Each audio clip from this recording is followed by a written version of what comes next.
Hi, thank you for joining me again. In my role as a teacher and a channel, I'm asked many times by students and clients, how do we move consciously and gracefully into the next 2000-year cycle? What is required of us in order to access this, and also once we are living in that cycle? I posed this question to Spirit and received some interesting and quite concise information, which I'd like to share with you. The first thing I was made aware of is within the preceding cycle, the cycle that was dominated by the patriarchal consciousness, there was an archetypal triangle that was created.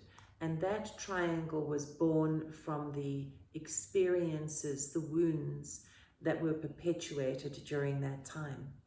And that triangle consists of the victim, the perpetrator, and the rescuer.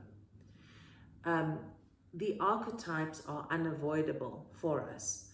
We all engage them from time to time. They are essentially the frequencies which we align with when we are playing certain roles or taking on certain roles in our lives. However, the victim, the perpetrator, and the rescuer have become incredibly disempowering to us as a species and as a society. And it's become necessary for us to transcend this consciousness. What this means is when we engage archetypes in our daily living, the archetypes we should engage should be those which best support our actions or our behaviors, our truth, our lives every day, rather than moving into the archetypes which are our go-tos, the ones which have become habitual. So if 3 people come to you for assistance, it seems almost natural to move into the rescuer archetype, but it is not always the most empowering action.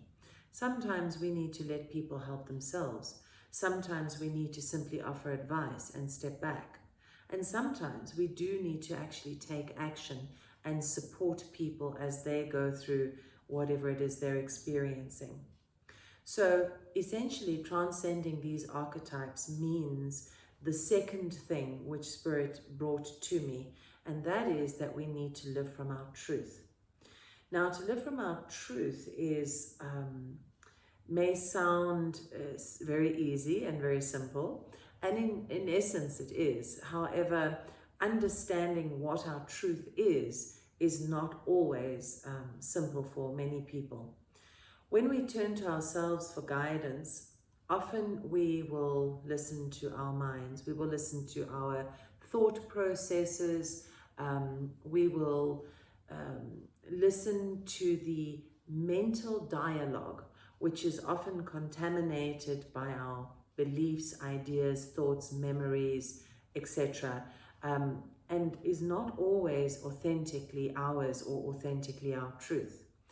If we wish to access our truth, it is available to us from the center of ourselves, and this is our heart chakra.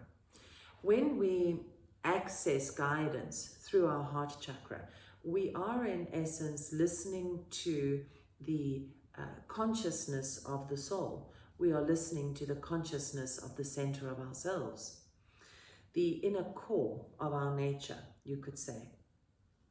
This guidance, I've noticed, comes in a very clear and direct way. The mind tends to offer information as a story. It goes into the details, it brings opinions, and so on. Whereas the heart energy will offer guidance as a single word, a clear feeling, a short sentence, etc. And this is really the energy of our truth, and it is what we should be listening to. So in order to function well through the archetypes, if we listen to our truth, we will be able to align ourselves with the perfect archetype in any given situation to support us being the most authentic self that we can be in the world. So living authentically through our truth, essentially. The last thing, or the third thing that Spirit mentioned to me, was living consciously. And I kind of scratched my head because that is such a vast subject and such a vast area. There are so many ways in which living consciously should be applied and in so many areas of our lives. But they brought it down to one particular action, and I found that incredibly helpful. And that is to keep ourselves in the present as much as possible.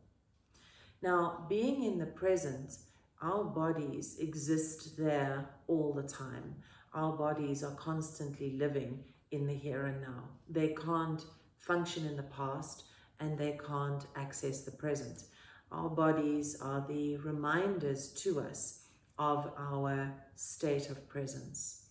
It is our minds and our emotions which leave the present and which cause our bodies stress. They also cause us to hold on to the past and to project into the future, often creating fears or concerns which shouldn't be there. Sometimes mentally we need to think about the future, we even need to plan, but in order to orchestrate it, in order to implement it, we need to bring ourselves back and into the present. When we are emotionally hooked in the past, it is usually because there is some form of suffering or unresolved hurt, unresolved emotion, in fact, which keeps us going back and draws us out of the present. So keeping ourselves present involves bringing our mind and our feelings, our emotions, into alignment with our bodies and being fully conscious of that all the time. This takes practice. It is not something which instantly we can access and implement always. It is often something that we need to keep reminding of ourselves of, and we need to keep engaging. We should definitely stay away from self-judgment if there are times when we are not present or we slip back into old patterns, old ways of being. Judgment is pointless in these circumstances and certainly will hinder further our engagement of the present. One of the easiest ways to bring ourselves into the present is really through the alignment with our physical senses. Our touch, our taste, our smell, our hearing, and our sight are the clearest and most ideal ways to acknowledge that we are back in the present and to help keep us there. When we pay attention through our five senses and we fully experience ourselves in that way, it actually is a certain experience of the present. What is also interesting is that we tend to experience life with greater depth when we are present within our senses, and we have a very full, enveloping engagement of whatever it is that we are eating, smelling, hearing, looking at, feeling, etc. in that moment. So we allow ourselves to be fully present in our bodies and to have extraordinary life experiences. Letting go of the past is very much what we are needing to do now during the month of February, allowing ourselves to acknowledge the things that no longer serve us and consciously opening ourselves to a future, to a new way of being and to new consciousness, which better supports us living authentically in our truth and in the present. Thank you very much for listening to me. I will definitely communicate with you again, and I hope that what I bring to you is of value. Thank you.